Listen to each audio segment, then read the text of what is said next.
கோடை பண்பலை 100.5 13வது உதய விழா மிகவும் சீரும் சிறப்புமா ஈரோடு செங்குந்தர் மேல்நிலை பள்ளி வளாகத்துல உங்க முன்னிலையில ரொம்ப அருமையா ஆரம்பிச்சிருக்கு. இப்போ அது சிறப்பா வந்து மகிழ்ச்சியோட மதன் பாப், இது ஒரு விந்தையான நிகழ்ச்சிங்க. நீங்களே நேயர்கள் வந்து மதன் பாபு கிட்ட வந்து கேள்வி கேட்க போறீங்க. உங்க சுவாரஸ்யத்தை கொஞ்சமும் குறைக்காம வாங்க. முதல்ல டான்சிங். அதுக்கு முன்னாடி உங்கள் அனைவருக்கும் என் வணக்கம்.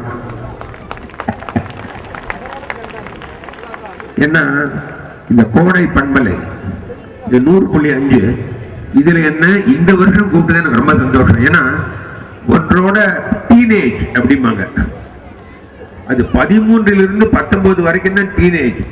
13 14 15 16 17 18 19 அது இந்த குழந்தையா உள்ளது, இளமையா உள்ள நேரம். எல்லாருக்குமே அந்த நேரம் தான் ரொம்ப அழகான நேரம். அந்த நேரத்துல சுந்தராவுடைய அவர்கள் என்னையும் கூப்பிட்டு எனக்கு மிகப்பெரிய பெருமையா இருக்கு.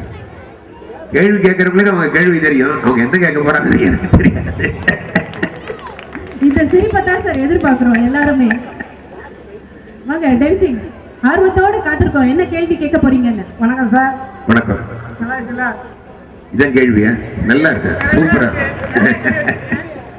ஒரு கேள்வி கேட்கலாம்னு ஆசைப்படுறேன் சார். கைமாத்து தவிர வேற என்ன வேணாலும் கேளுங்க சார். அதான் சார், ஒரு படம் ஃபுல்லா அவங்களால சிரிக்காம நடிக்க சொன்னா நடிப்பீங்களா? நான் ரொம்ப படத்துல சிரிச்சதே இல்லை. உண்மையை சொன்னா நீங்க ரஜினி சார் நடிச்சாரு, அதான் நம்ம அது இல்ல என்ன புது படம் சார்? நான் கூட வடிவேலு மேல அந்த தயிர் சாதம் அடிப்பேன். சந்திரமுகி. சந்திரமுகில் நான் எங்க சிரிச்சேன்? சீரியஸா இருப்பேன், மூஞ்சி இப்படி வச்சுட்டு இப்படி இறக்குவேன். ஏண்டா என்னோட 26 லட்சம் ரூபாய் கார் உனக்கு வந்து செலூன் மாதிரி தோணுதா அப்படின்னு டபால் நடிப்பேன். அது சிரிப்பு. கேபாலச்சந்தர் சார் அவர் இன்ட்ரோடியூஸ் பண்ணதுனால எல்லாம் பண்ணும்போது அது நல்லா இருந்தது, அவ்வளவுதான். சரி வாங்க அடுத்த டென்சிங் அவர்களுக்கு ஏஏசி நெய்வ காங்கேயம் எந்த ஒரு சுபர் தெரிவிக்கும். என் பெயர் அக்ஷய் தாமரை. நான் 3ஆம் வகுப்பு படிக்கிறேன். எந்த ஸ்கூல்ல படிக்கிறீங்க? நான் திண்டல் கீதாஞ்சலி ஸ்கூலில் படிக்கிறேன். ஏத்தி விட்டாங்களா தெரியாம? சரி, என்ன கேள்வி கேட்க வந்திருக்கீங்க? இந்த உலகத்தில் நிறைய பூக்கள் இருக்கிறது, ஏன் நேரு மாமா மட்டும் அவருடைய பாக்கெட்டில் ரோஜா பூவை குத்தி கொண்டார்? இது ஒரு விந்தையான நிகழ்ச்சி. நிஜமாவே எனக்கு தெரிஞ்சு ரோஜாவை 2 பேர் தான் ரொம்ப பிடிச்சு வச்சிருக்காங்க. ஒன்னு ஜவஹர்லால் நேரு, இன்னொன்னு ஆர்கே செல்வமணி. காரணம் ஆக்சுவலி மலர்கள்ல ரொம்ப வித்தியாசமான மலர் ரோஸ் தான்.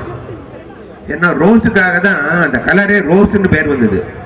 அந்த கலரை ரெப்ரசன்ட் பண்ற எல்லாத்துக்குமே ரோஸ்ன்னு பேர் வச்சாங்க. அந்த பொட்டானிக்கலோட கலர் வித்தியாசமா இருக்குல்ல. ஆனா ரோஸ் அதை பத்தி கவலைப்படவே இல்லை. அது கருப்பா ஒண்ணு பூத்துச்சு, இவங்க பிளாக் ரோஸ்ன்னு பேர் வச்சாங்க. அப்புறம் எல்லோவா ஒண்ணு பூத்துது, அதுக்கு எல்லோ ரோஸ்ன்னு பேர் வச்சாங்க. ஸோ அந்த வித்தியாசமான மலர். ரெண்டாவது, நீங்க உங்களை மாதிரி உள்ளவங்க எல்லாம் ஆக்சுவலா ரோஜா மலர்கள் மாதிரி உள்ளவங்க, ரொம்ப மென்மையா உங்களை எல்லாத்துக்குமே சந்தோஷப்படும். ரோஜா மட்டும் அரைச்சாலும் குல்கந்தா தான் இருக்கும், அதை வந்து இது பண்ணாலும் பன்னீரா இருக்கும். அந்த மாதிரி நீங்க எப்பவுமே நல்லவங்களா இருக்கீங்க. ஸோ உங்களை ரெப்ரசென்ட் பண்றதுக்காக ரோஜா பூவை குத்திருப்பார் நானா நினைச்சுக்கிறேன். நன்றி. அடுத்த விருதுநகர் அருப்புக்கோட்டை நாகராஜன். வாங்க. உங்களுக்கான பரிசினை வழங்குவோர் ஏஏசி காங்கேயம். இதே வணக்கம் சார். உங்களுக்கு நல்லா இருக்கீங்களா? நல்ல சூப்பரா இருக்கு. ஏன்னா நாங்க கோடைப்பொருளுடைய நேரடி வழக்கமே தான், எல்லாருமே நாங்க நல்லா இருக்கேன்னு கேட்டுருவோம். ஆமா, நீங்க நல்லா இருக்கீங்களா? நான் நல்லா இருக்கேன் சார். உங்களுக்கான பரிசினை வழங்குவோர் ஏஏசி நெய் காங்கேயம். எந்த ஒரு சுப முகூர்த்தங்களுக்கும் வணக்க ஏஏசி நெய் சேருங்க. உருக வைக்கும் சுவைக்கு ஏஏசி நெய். வணக்கம் சார். வணக்கம். மறுபடியும் வணக்கமா. உங்க கேள்வியை கேட்டுறேன் சார். சார், உங்களுடைய வாழ்க்கையில வந்து திரைப்படத்துல மட்டும்தான் சிரித்து ரசிகர்களை நகைச்சுவைக்கு உள்ளாக்குறீங்களா, இல்லை உங்களுடைய இயல்பு வாழ்க்கையிலும் அந்த மாதிரி எப்போ இருப்பீங்களாங்கிறதா எங்களுடைய கேள்வி. அதாவது நான் எப்பவுமே சிரிச்சிட்டு இருப்பேன். இன்ஃபேக்ட் முன்னாடி நாடகங்களுக்கு இசையமைக்கும் பொழுது சரி சார். சிரிக்கிட்டே கிட்டாரை கீழே விட்டுருவேன். ஓ நான் அப்படி சிரிப்பேன். சரி எல்லாரும் என்னோட சண்டை போடுவாங்க, சரி ஏன்டா வேலையை பார்க்காம சிரிக்கிட்டு இருக்கேன்னு. சரி. இப்ப வேற ஏதாவது வேலை பார்த்தா சிரிக்காம எதுக்குடா இந்த வேலையெல்லாம் பாக்குறேன். அப்படி மாத்திட்டாங்க உங்க வாழ்க்கையை. நன்றி நன்றி சார், நன்றி. நன்றிங்க சார். நீங்க ஒரு நகைச்சுவை கலைஞர். உங்களுக்கு பிடிச்ச நகைச்சுவை கலைஞர் யார்? உங்களுக்கான பரிசினை வழங்குவோர் ஏஏசி நெய் காங்கேயம். எந்த ஒரு சுப முகூர்த்தங்களுக்கும் மணக்க மணக்க ஏஏசி நெய் சேருங்க. உருக வைக்கும் சுவைக்கு ஏஏசி நெய். நீங்க ஒரு நகைச்சுவை கலைஞர் சொன்னேன். உங்களுக்கு பிடிச்ச நகைச்சுவை கலைஞர் யாருங்க சார்? எனக்கு எல்லா நகைச்சுவை நடிகர்களும், அதாவது என்எஸ் கிருஷ்ணன்ல இருந்து நம்ம தமிழ்ல எடுத்துட்டா சரி. இப்ப இருக்கிற சந்தானம் வரைக்கும் எல்லாரையுமே பிடிக்கும். ஸ்பெசிபிக்கா யாரையும் சொல்லாமே. இல்ல, என்எஸ் கிருஷ்ணன், நாகேஷ் அவர்கள், சந்திரபாபுவோட ரொம்ப வித்தியாசமான விஷயம், சாதாரணமா காமெடிங்கிறதுலயே ஒரு சின்ன சாடிசம் இருக்கும். சார்லி சாப்ளின்ல இருந்து எடுத்துட்டீங்கன்னா, ஒருத்தர் ஐஸ்கிரீம் எடுப்பாரு, ஒருத்தர் குனிவாரு, இன்னொருத்தர் மேல பாடுவோம், ஒருத்தர் அடிப்பாங்க விழுவாங்க, இன்னொருத்தர் மேல பாடுவோம், இல்லாட்டி வாயில வந்து இப்படி திட்டுவாரு. இப்ப நம்ம வந்து எல்லாருமே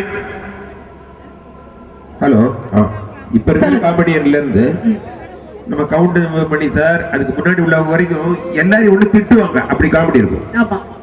என்எஸ் கிருஷ்ணன் சார்துல யாரையுமே புண்படுத்தாம அதுல ஒரு காமெடி இருக்கும். அவங்க பாடி லாங்குவேஜ் வச்சே இல்ல, பாடி லாங்குவேஜ் காமெடினா ஸ்லாப்ஸ்டிக், அது வந்து சந்திரபாபு, நாகேஷ் அவங்க எல்லாம் பண்ணுவாங்க. சரிங்க சார். இவரை பொறுத்த மட்டும் ஒருத்தர் ஏங்க இந்த பக்கத்து வீட்டுக்காரர் என்னமோ பண்றாரு, அந்த அம்மா சரியில்லை என்னன்னு, உங்க பாக்கெட்ல என்ன, இவங்க நான் நினைக்கிறேன் நீ நினைக்க கூடாது, கரெக்டா சொல்லணும் அப்படிப்பாரு.